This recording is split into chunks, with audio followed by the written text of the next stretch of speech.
भर हॉल में ही सोती रही, कोई मुझे मेरे कमरे तक भी नहीं लेकर आया। ये सिर क्यों फटा जा रहा है मेरा? क्या हुआ है कल रात को? बस इतना याद है कि उस संध्या की बच्ची पर तो उन गोलियों का कुछ असर नहीं हुआ। उसके बाद क्या हुआ और मैं वहां हॉल में क्यों सोई, कुछ भी याद नहीं आ रहा है। Damn it.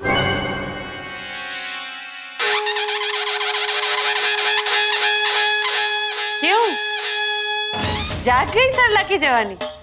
सॉरी, शीला की जवानी। चाची आप कल रात को तो बस छा ही गई। सिर्फ आपका जलवा था हर तरफ। क्या ठुमके लगाए, क्या नखरे दिखाए। और मिनिस्टर साहब के लिए तो अपने होठों से क्या क्या फूल बरसाए। वाह, मजा ही आ गया। सारे मिनिस्टर, सारे मेहमान इतने खुश होकर गए चाची कि मैं क्या बताऊं। कल रात को आपका जलवा भी असली था और आपकी नशे की गोलियां भी।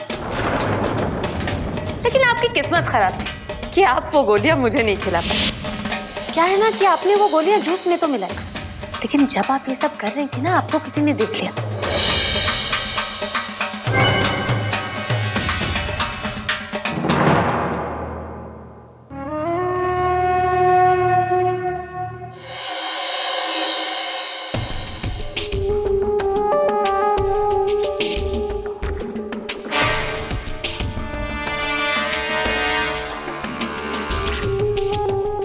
और उसी ने मुझे बचा लिया। सुन्नी? हाँ, सुन्नी चाची। सुन्नी चाची ने मुझे तो बचा लिया, लेकिन आपको कोई मुझसे नहीं बचा पाया। इसीलिए मौका पाते ही मैंने आपका हथियार आप पे ही इस्तेमाल किया। आपकी नशे की गोलियां आपको ही खिला दी। और उसके बाद तो जो गजब ढाया है चाची ने। क्या हुआ? सर दुख रहा है? कुछ याद नहीं आ रहा? मैं याद दिलाऊं?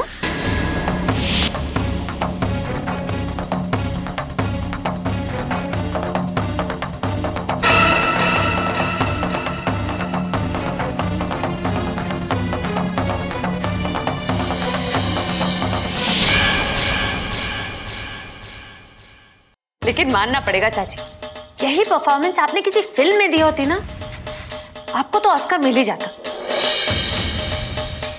लेकिन आपने ये परफॉर्मेंस घर में दी, इसलिए आपको मिलेगा प्रभावती अवार्ड। आइए जल्दी बाहर आके ले लीजिए अपना अवार्ड। सब खड़े हैं बाहर आपका अवार्ड लेकर, इंतजार कर रहे हैं आपका। आइए, जल्दी आइए।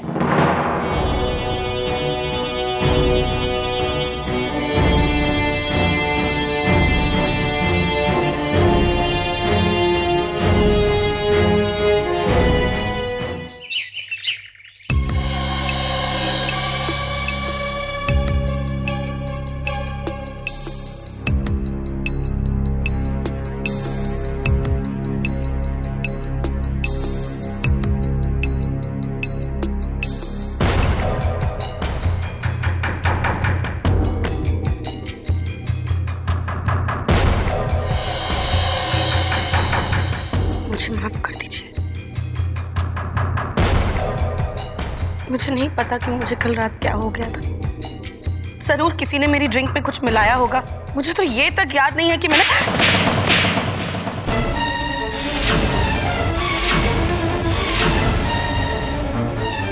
मैं तुम्हें माफ कर दूं।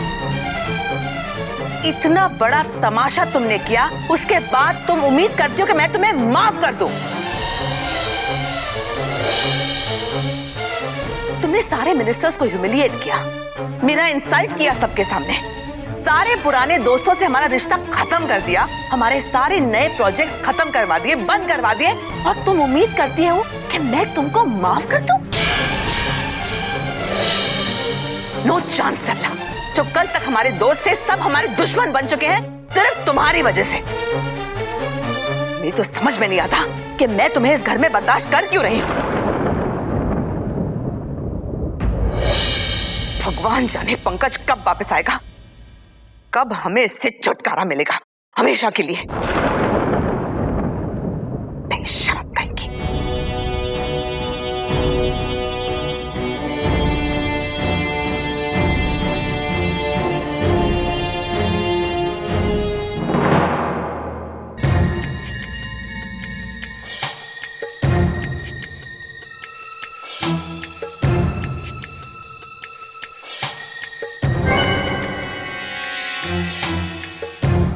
पंकज चाचू को मैंने बुलवा लिया है सरला चाची। बस अब उनके आने की ही देर है। उनके आने के बाद तो मैं आपको 1 सेकंड के लिए भी इस घर में नहीं रहने दूंगा। 1 सेकंड मतलब 1 second. Trust me, I mean it.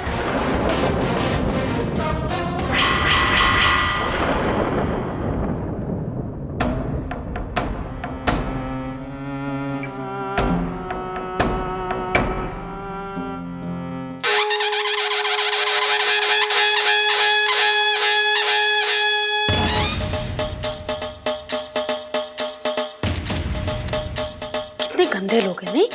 कैसे कुत्तों की तरह धमकियां देकर चले गए। और वो प्रभावती, वो तो बात बात पर चाटा ही लगा देती। अरे माना कि हमारी सरला चाची के गाल बहुत मुलायम, पर इसका मतलब ये थोड़ी है कि चाटे पर चाटा लगाते जाए लगाते जाए। यू सरला चाची,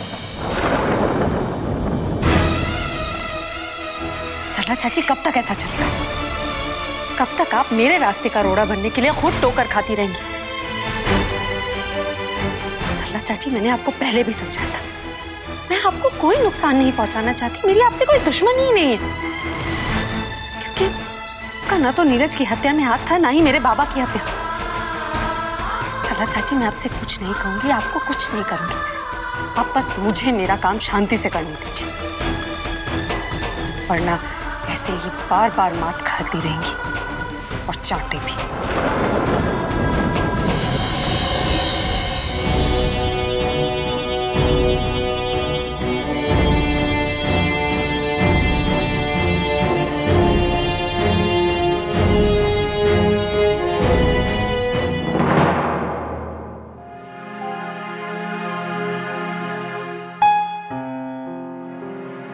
आज अपने घर में बहुत अकेला पड़ गया हूं मैं। तुम दोनों भाइयों की कमी बहुत महसूस कर रहा हूं आज। डीके, तुम कहां चले गए डीके? ना कोई खबर, ना कोई संदेशा। कहीं तुम्हारे साथ कोई अनहोनी तो नहीं? नहीं, ऐसा नहीं होना चाहिए। मैं ऐसा नहीं होने दूंगा।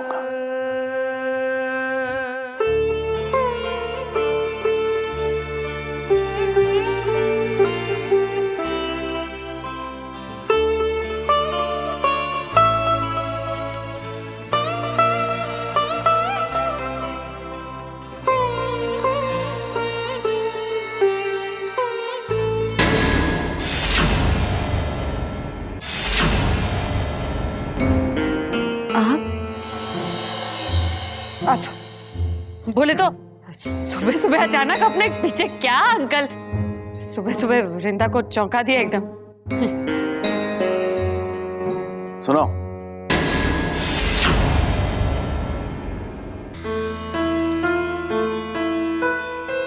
बात करनी है तुमसे।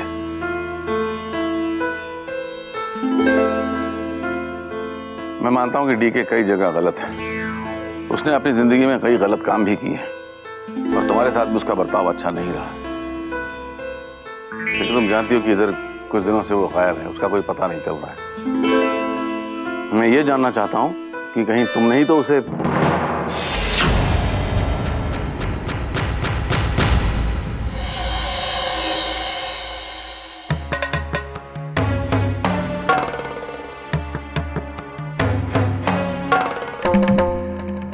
तुम भी सुबह सुबह उस पीके का नाम लेकर मेरा दिमाग सरकारे लाए। अभी मैं तो उसको कब का माफ कर दी। माफ नहीं किया होता तो इधर सफाई कर रहा होता वो। और तुम ऐसे इधर आके मुझे उसके बारे में पूछता नहीं क्या? तुम भी क्या हुआ संध्या? अब अरे कुछ नहीं चिकले, अपुन है ना, तू टेंशन मत ले। अपुन की भी प्रॉब्लम देखेगी और तेरी भी। तू चिल कर।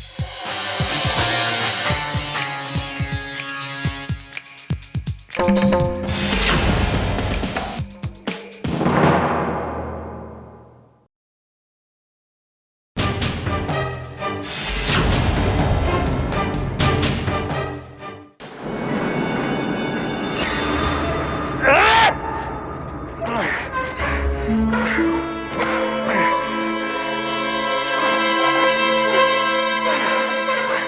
दो मुझे।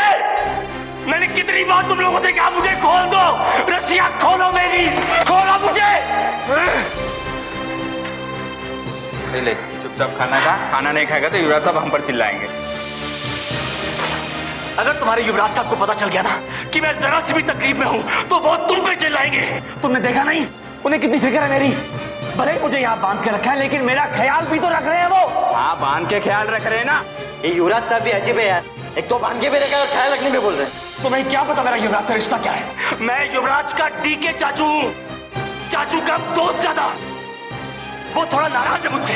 अरे गलती मुझसे ही हुई थी लेकिन मैं अच्छी तरह जानता हूँ कि उसका गुस्सा अब तक ठंडा हो चुका होगा। ए भाई मेरी बात सुन, एक काम कर, तुम युवराज को फोन लगाओ, मुझे अभी इसी वक्त युवराज से बात करनी है। फोन करने को मना किया है और पिछले 5 दिन से हमें कोई फोन भी नहीं आया है। हमें सिर्फ तुम पर नजर रखने को कहा है कि इसका मुंह साफ करना यार। चल अरे युवराज को फोन तो लगाओ। अरे मुझे युवराज से बात करनी है। अरे युवराज से बात कराओ मेरी यार। अरे भाई, अरे युवराज मेरे हाथ खोलो, खोलो।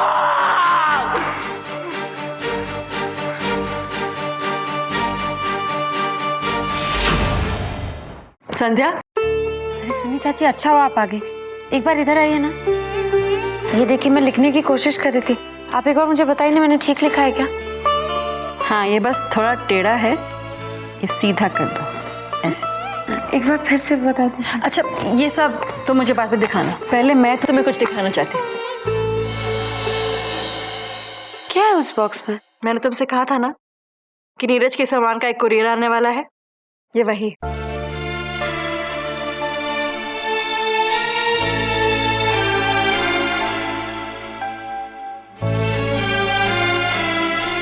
अभी अभी मैनेजर लेकर आया है और मैं सबसे छुपा कर इधर लेकर आई।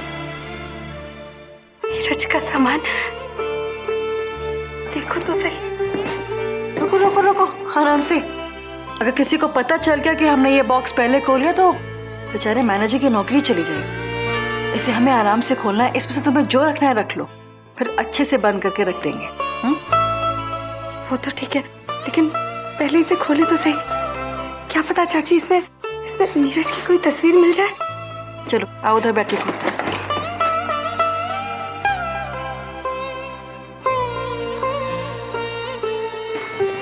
रुको रुको रुको,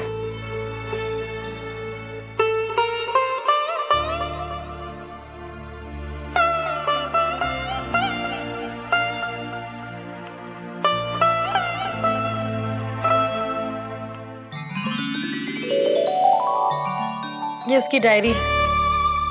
इसमें हर रोज वो कुछ ना कुछ तो लिखता ही था। बहुत चिढ़ाती थी मैं उसे, हमेशा डायरी के साथ ही बैठा रहता था। इसकी किताबें हैं, बहुत बुक्स पढ़ता था।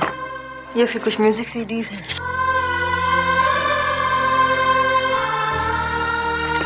ये कुछ फैक्ट्री से पेपर्स है। मुझे तो समझ नहीं आ रहा है क्या है इसमें। ये उसके कुछ कपड़े हैं और ये उसकी फेवरेट जैकेट।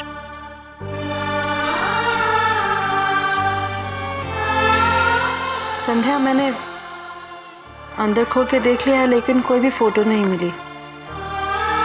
कोई आई कार्ड और पैन कार्ड भी नहीं जिस पर उसकी फोटो दिख सके। नहीं चाची, अब ठीक से देखिए ना, कोई फोटो तो कहीं होगी ना। संध्या, सब तुम्हारे सामने है। अच्छा रुको रुको, ये किताबों में देखती हूँ, डायरी में देखती हूँ, शायद कुछ निकल जाए।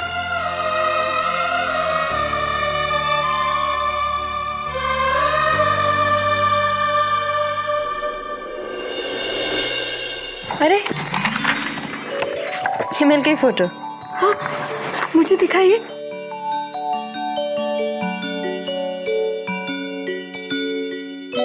चाची, इसमें नीरज कौन है? ये जो छोटा लड़का है ना, ये नीरज है। कुछ 7-8 साल का होगा तो। और ये उसके माँ बाप है। चाची, ये तस्वीर तो क्या कर सकते हैं संध्या, इसके बाद की कोई फोटो ही नहीं है नीरज की। अच्छा देखो, मैं डायरी चेक करती हूँ।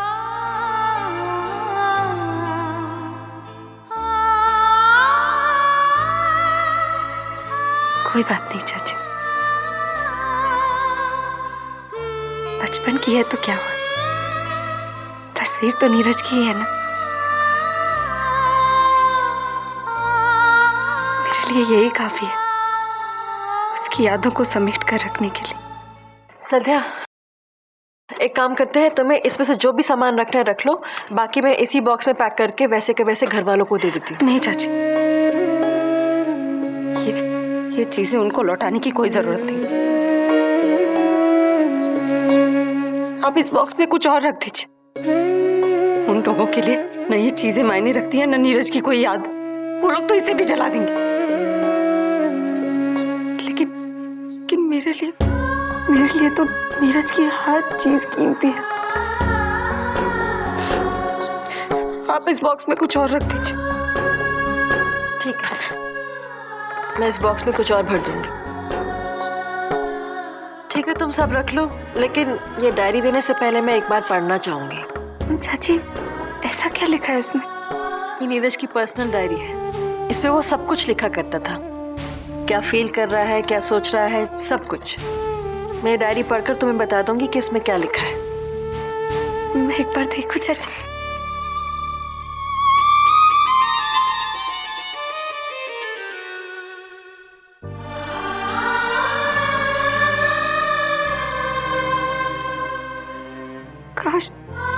काश मैं ये सब पढ़ पाती।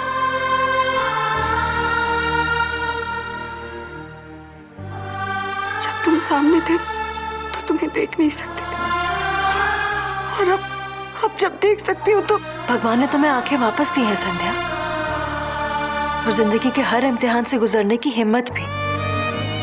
अपनी पढ़ाई लिखाई को एक नया इम्तिहान समझो, and I am very sure कि जल्द ही तुम खुद ये डायरी पढ़ पाओगे।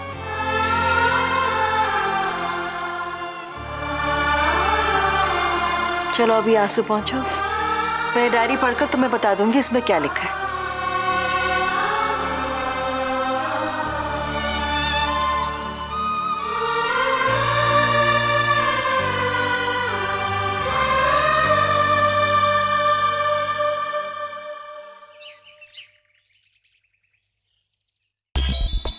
मैं तेरे को रहने के लिए छत और खाने के लिए रोटी दूंगा, बदले में तू हमारा काम करेगा।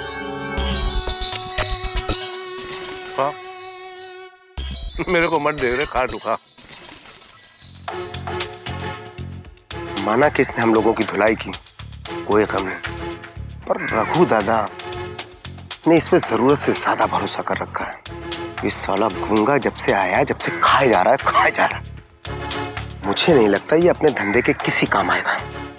मुझे तो डाउट होता है ये अपनी बातें समझता भी है नहीं। देख देख कैसे पागल के जैसा बैठा है।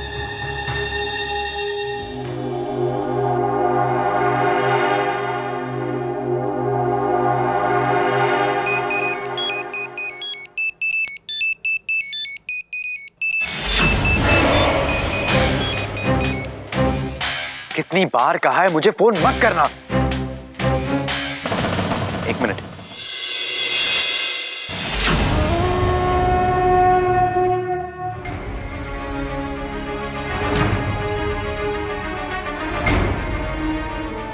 हाँ बोलो। कोई जरूरत नहीं है डीके चाचू को छोड़ने की, यही सजा है उनकी। नहीं, मुझे उनसे कोई बात नहीं करनी है, तुम समझते क्यों नहीं हो? यहाँ सरला चाची ने नाक में दम कर रखा है। अगर डीके चाचू को भी घर में आने दिया तो दोनों मिलकर जीना हराम कर देंगे हमारा। उन्हें वहीं फार्म हाउस में सड़ने दो।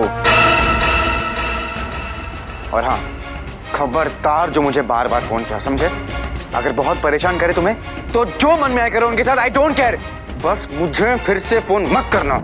इसका मतलब युवराज ने डीके को किडनैप किया हुआ है, और वो भी हमारे फार्म हाउस पे रखा है उसे।